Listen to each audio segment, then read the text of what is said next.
ନା ଆମେ ତ ଜାଣିନୁ। କାଲି ତ ମୁଁ ଯାଇଥିଲି ମାନ୍ୟବର ସଭାପତି ପାଖକୁ, ହେଇଥିବ ଯଦି ଏମିତି କିଛି ଯୋଜନା ଥିବ। ଯୋଜନା ତ ଥିଲା ଆଗରୁ, ବଟ୍ କାଲି ହେବ କି ନା ଆମେ କେହି ଜାଣିନୁ। କିନ୍ତୁ କାଲି ଯଦି ହେବ ତାହେଲେ ଭଲ କଥା। ମାନ୍ୟବର ସଭାପତି ଯାହା ନିଷ୍ପତ୍ତି ନେବେ, ଆମେ ତ ସବୁବେଳେ ତା ନିଷ୍ପତ୍ତି ସାଙ୍ଗରେ ଅଛୁ। ତେଣୁ ଯଦି ସୁଜାତା କାର୍ତ୍ତିକେୟନ ଯଦି ଆସିବେ, ଭଲ କଥା। ସମ୍ପୂର୍ଣ୍ଣ ସହଯୋଗ ଦଳ କରିବ, ଆମେ ସମସ୍ତେ କରିବୁ। ଦଳକୁ କେମିତି ଆଗକୁ ନେବା ସେ ହେଲା କଥା। ପର୍ସନାଲ ମୋର ବ୍ୟକ୍ତିଗତ କହିବା କଥା, ବ୍ୟକ୍ତିଗତ ହେଉଛି କ'ଣ, ଆମର ଦଳର ଭାବମୂର୍ତ୍ତି ନବୀନ ପଟ୍ଟନାୟକର ଇମେଜ୍ ଉପରେ ଡିପେଣ୍ଡ କରେ। ସବୁକିଛି ତାଙ୍କ ଇମେଜ୍ ଉପରେ, ଆଉ ବାକି ରହିଲା ପରିଚାଳନା ଭାରଟା।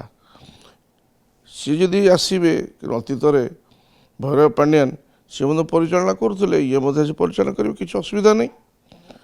କିନ୍ତୁ କଥା ହେଉଛି କ'ଣ, ଆମେମାନେ ସମ୍ପୂର୍ଣ୍ଣ ଡେଡିକେଟଲି ସମ୍ପୂର୍ଣ୍ଣ ଦଳ ସହଯୋଗ କରିବା ଦରକାର। କଲେ ପୁଣି ଆଉଥରେ ଆମର ଯେଉଁ ବାରମ୍ବାର ମୁଁ ଅତୀତରେ କହିଛି, ଆମର ଲକ୍ଷ୍ୟ ଆଉଥରେ 2029ରେ ସରକାରକୁ ପୁନର୍ବାର ଫେରିବାଟା। ତେଣୁ ସେଇଟା ଯଦି ଆମେ ସମସ୍ତେ ମନ ପ୍ରାଣ ଦେଇ ସହଯୋଗ କରିବେ ସୁଜାତା କାର୍ତ୍ତିକେୟନକୁ, ତାହେଲେ ଦଳ ଆଉଥରେ ଆସିଯିବ। ପୁଣି ଅସୁବିଧା କ'ଣ ଅଛି?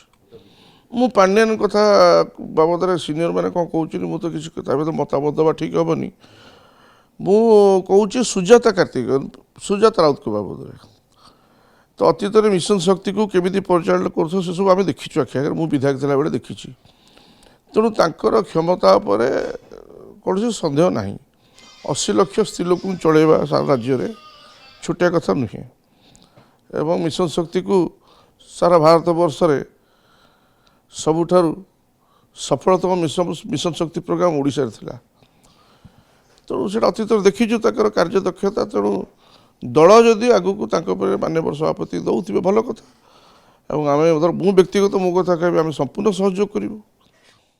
ନେତାମାନେ ଗ୍ରହଣ କରିବା ନ କରିବା, ଏଇଟା କଥାଟା ହେଉଛି ମାନ୍ୟବର ନବୀନ ପଟ୍ଟନାୟକ ନିଷ୍ପତ୍ତି। ସେଇଟା ହେଉଛି ଭାଇଟାଲ ଫ୍ୟାକ୍ଟର। ଯଦି ନବୀନ ପଟ୍ଟନାୟକ କମ୍ଫର୍ଟେବୁଲ୍ ଏବଂ ସିଏ ନିଷ୍ପତ୍ତି ନେଇଛନ୍ତି, ତାହେଲେ କାହାର କିଛି କହିବାର ଲାଭଟା କ'ଣ? ଆମର ତା ଦେହରେ କହିବାର କିଛି ଲାଭ ନାହିଁ। ଆମର ମାନ୍ୟବର ନବୀନ ପଟ୍ଟନାୟକ ଯାହା ନିଷ୍ପତ୍ତି ନେଇଛନ୍ତି, ତାକୁ ସାକାର କରିବା, କାର୍ଯ୍ୟକାରୀ କରିବା ଦାୟିତ୍ୱ ଆମର। ତ ସିଏ ଯଦି ଏଇଟା ନିଷ୍ପତ୍ତି ନେଇଛନ୍ତି, ତାହେଲେ ଆମର ସମର୍ଥନ କରିବା ଛଡ଼ା ଆଉ କ'ଣ ଅଛି? ଆଉ ବିରୋଧ କରି କ'ଣ ପାଇବେ? ଆଉ ବିରୋଧ ତ ଏମିତି ତାହେଲେ କହୁନାହାନ୍ତି। ସିଏ ଯଦି ନ ହେବେ ତାହେଲେ କାହା କିଏ ହେବେ? କୋଉ ନାଁଟା ଗୋଟେ ଦିଅନ୍ତୁ। ନାଇଁ ନାଇଁ, ସେମିତି କିଛି ହେବନି। ଲୋକ ବୁଝାବୁଝି କରିଦେବେନି। ଆପଣ ଦେଖନ୍ତୁ, ଥରେ ଆଗ ହେଇଯାଉ, ତାପରେ ସବୁ ବୁଝାବୁଝି ମନ ସମସ୍ତେ ବୁଝେଇଦେବେ। ନବୀନ ପଟ୍ଟନାୟକ ଡାକି, ଏମିତି କିଏ ନେତା ଅଛି ମ ଯାହାକୁ ନବୀନ ପଟ୍ଟନାୟକ ଡାକିବେ ଗୋଟେ ବୁଝେଇଦେବେ ଆଉ ସେ ବୁଝିବନି? ସିଏ ତ ସବୁ ପଳେଇଲେ, ଯେଉଁମାନେ ନିଜ ସ୍ୱାର୍ଥ ପାଇଁ ପଳେଇଲେ, ଆମେ ତାଙ୍କ କଥା କାହିଁ ଆଲୋଚନା କରିବା? ଆମର ବର୍ତ୍ତମାନ ଗୋଟେ ନୂଆ ଯୁଗ ଷ୍ଟାର୍ଟ ହେଉଛି, ଯେ ନୂଆ ଯୁଗ ଉପରେ କଥା ହେବା।